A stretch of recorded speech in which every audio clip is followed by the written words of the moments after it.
Hi everyone. इस video में हम ये डिस्कस करेंगे कि UTF-8 एक्चुअली में होता क्या है। कैसे हम किसी फाइल के अंदर कुछ भी टाइप करते हैं तो किस तरीके से वो बाइनरी फॉर्मेट में कन्वर्ट होता है, क्या हम उसको देख सकते हैं या नहीं देख सकते हैं।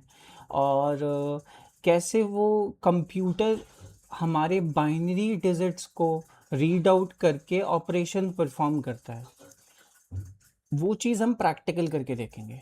तो चलो हम यहाँ पर मैंने कुछ एक फाइल के कुछ पॉइंटर्स लिखे हुए हैं और साथ ही यहाँ पर मैंने कुछ यूटीएफ के रूल्स फॉलो, जो यूटीएफ रूल फॉलो करता है उसको मैंने यहाँ पर लिखा हुआ है। तो चलो एक फाइल क्रिएट करते हैं, उसका नाम रखते हैं हम normal text dot T x T. Right. अब इस text dot T x T में मैं कोई एक कैरेक्टर लिखूंगा। लेट्स सपोज मैंने यहाँ पे एक ए कैरेक्टर लिखा।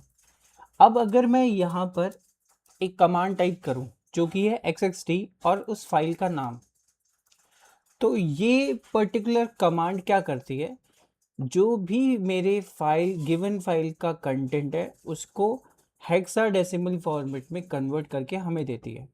तो जैसे ही मैं ये टाइप करूंगा तो हमें ये दिखने के लिए मिलता है कि यहाँ पे 61 लिखा हुआ है और इसके कॉरेस्पॉन्डिंग यहाँ पर वो कैरेक्टर है जो मैंने यहाँ पर टाइप किया था। राइट। ऐसे ही अगर मैं यहाँ पर बी लिखता हूँ और सेम कमांड को रन करता हूँ तो ये मुझे 61 और 62 मिल रहा है। ओके। ऐसे ही मैं अगर यहाँ पर आगे बढ़ा के ए बी सी कर देता हूँ इसको और XXT सेम कमांड को रन करता हूँ तो यहाँ पर अब थोड़ा सा अलग देखने के लिए मिल रहा है। यहाँ पर दो की ग्रुपिंग है और यहाँ पर ये थोड़ा सा अलग आ रहा है। तो बाय डिफ़ॉल्ट जो हमारा हेक्स फॉर्मेट में आउटपुट आता है वो दो की ग्रुपिंग करके चलता है। अगर मैं चाहता हूँ कि मेरे को सिंगल ग्रुप में मिले तो मेरे पास एक फ्लैग है जिसको बोलते हैं -G1 और सेम फिर कमांड फाइल का नाम। जैसे ही मैं फाइल का नाम टाइप करूँगा मेरे सामने सिंगल ग्रुपिंग आ जाएगी। सिंगल ग्रुपिंग मीन्स यहाँ पर मैं हर एक ए कैरेक्टर को 61 से देख रहा हूँ और बी को 62 हैक्स फॉर्मेट में रिप्रेजेंट करके देख रहा हूँ। तो इस तरीके से यहाँ पे ग्रुपिंग हो गई है। राइट। अब अगर मुझे इसको बाइनरी फॉर्मेट में देखना है, अगर बाइनरी फॉर्मेट में देखना है तो सेम इस तरीके से कमांड मैं लिखूंगा XXT और यहाँ पे एक बाइनरी फॉर्मेट के लिए फ्लैग लगाऊंगा -B और यहाँ पर text.txt। तो इस तरीके से हमें हर एक कैरेक्टर के लिए एक बाइट बाइनरी कैरेक्टर मिल गया। यानी कि हमारा जो ए है वो इतनी बिट्स को स्टोर कर रहा है, यानी कि हर एक 8 बिट्स का हमें दिख रहा होगा यहाँ पे। राइट। तो इस तरीके से स्टोर कर रहा है। राइट। चलो हम दूसरे कुछ कैरेक्टर्स को देखते हैं जो कि हमारे यूटीएफ का पार्ट है। यानी कि यूटीएफ जो है वो किस तरीके से हमारा हर एक कैरेक्टर्स, स्पेशल कैरेक्टर्स और स्पेसेस वगैरह इन सब में सारी चीज़ें इंक्लूड हो जाती हैं। ये सारा कैसे वो कैटेगराइज करता है, उनको कन्वर्ट करके किस तरीके से वो क्या रूल फॉलो करता है, because UTF-8 is your rule book. वो 1 बाइट के कैरेक्टर्स को किस तरीके फॉर्मेट में स्टोर करता है, वो 2 बाइट के कैरेक्टर्स को किस तरीके के फॉर्मेट में स्टोर करता है, ऐसी 3 और 4 भी है। राइट। ये हम देखेंगे अभी प्रैक्टिकल करके। सो अभी हम क्या करते हैं, अब हम एक यूनिकोड के कैरेक्टर टेबल्स में जाते हैं जहाँ पे बहुत सारे कैरेक्टर्स हैं। राइट। यहाँ पे हमें ABCD के अलावा बहुत मिलियंस ऑफ कैरेक्टर्स यहाँ पे मिल जाएंगे, जिसको अगर मैं देखूं, अगर मैं इस पर क्लिक करूं, एक रैंडम कैरेक्टर मैंने पिक कर लिया है और इस रैंडम कैरेक्टर को मैं यहाँ पर कॉपी करता हूँ और अपनी फाइल में जाके पेस्ट कर देता हूँ। राइट। और फिर अब सेम कमांड को मैं यहाँ पर टाइप करूँगा। जैसे ही मैंने ये सेम कमांड को टाइप किया तो ये कैरेक्टर मेरा 2 बाइट ले रहा है। यू कैन सी ये एक बाइट ये है, दूसरी बाइट ये है। यानी कि इसको रिप्रेजेंट करने के लिए ये 2 बाइट का यूज़ कर रहा है यूटीएफ हमारा। ठीक है। तो मैं इसको कॉपी करता हूँ और जस्ट फॉर कि ये रूल्स फॉलो कर रहा है या नहीं कर रहा है ये चेक कर लेते हैं। तो यहाँ पर मैंने 2 बाइट का कैरेक्टर्स को स्टोर कर दिया है जो कि यहाँ से आउटपुट आ रहा था और इस फॉर्मेट को मैं यहाँ पर कॉपी करके इसके कॉरेस्पॉन्डिंग ले आता हूँ ताकि मैं देख सकूँ कि कैसे कैरेक्टर्स को किस तरीके से बिट्स को कैसे स्टोर कर रहा है। ठीक है, तो बिल्कुल।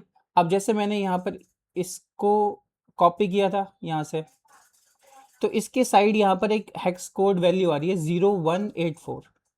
तो अब मैं अपने प्रोग्रामिंग कैलकुलेटर्स पे जाऊंगा और यहाँ पे लिख दूंगा 184 18 सॉरी 184।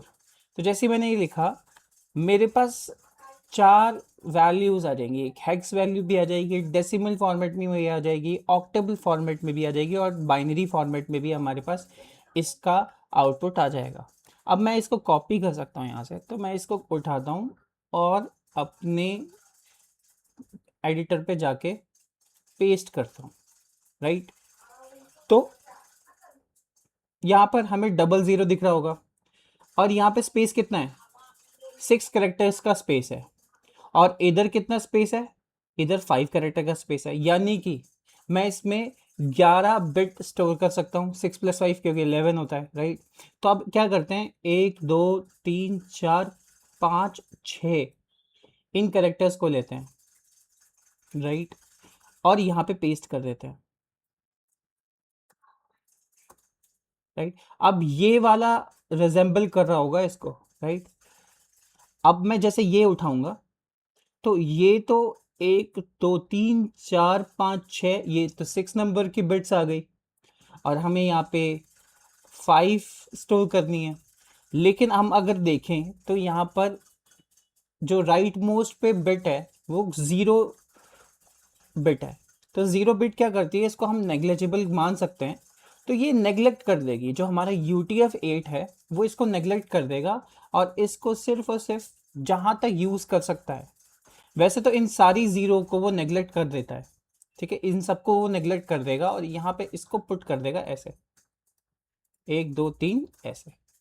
लेकिन अब यहाँ पर स्पेस XX की जगह क्या आ जाएगा, ये अपने आप ही UTF-8 इसकी जगह 00 स्टोर कर देगा, और ये बिल्कुल वैसा ही आउटपुट आ गया है जैसा कि हमें यहाँ पर मिला था।